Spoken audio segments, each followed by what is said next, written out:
Hi, hello. Oh, hello, welcome.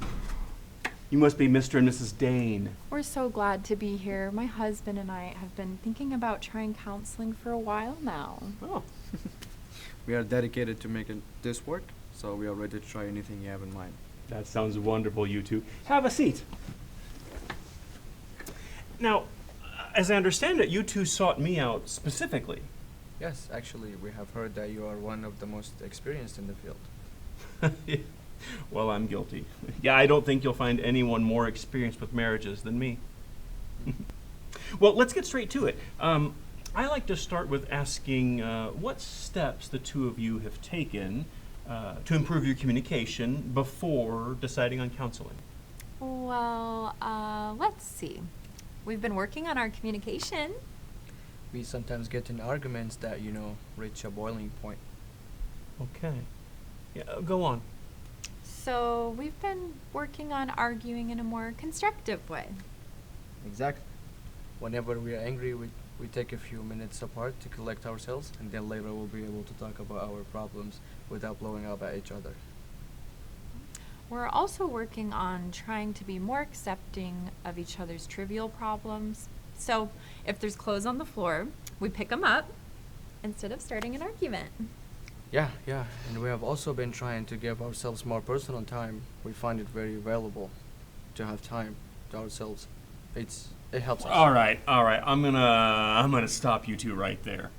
Should we not be doing those things?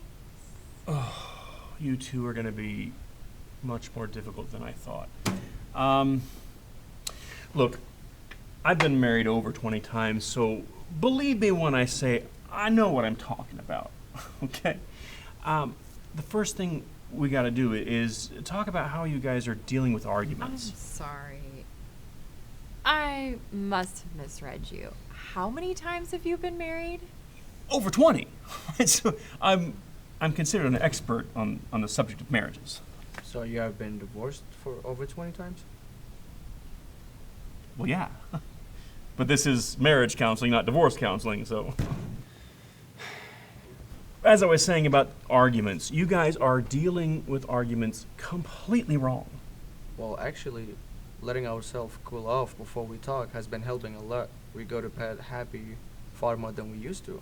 No. If taking a break in the middle of an argument, it defeats the purpose, right? If you give yourself time to cool off, then you can forget why you were angry in the first place, and the problem just starts all over again. That just sounds a bit silly.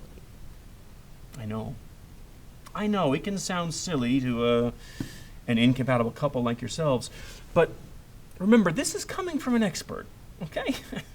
So, now earlier you also said that you were trying to be more accepting of each other's little trivial issues? Yes, and there's nothing wrong with that, right? Well, just about everything, actually. Yeah, you should be striving for absolute perfection in a relationship. So if either one of you does anything that's even the slightest bit annoying, remember to bear down. Never let your partner do that again.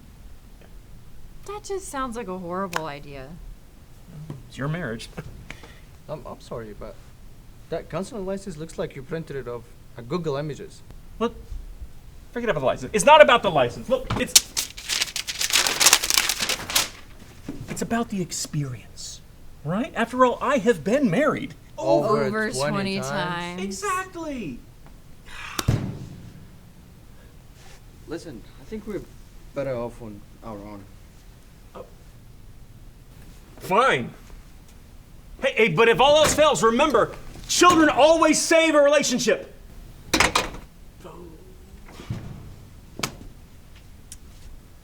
Meh. They're probably better separate anyway.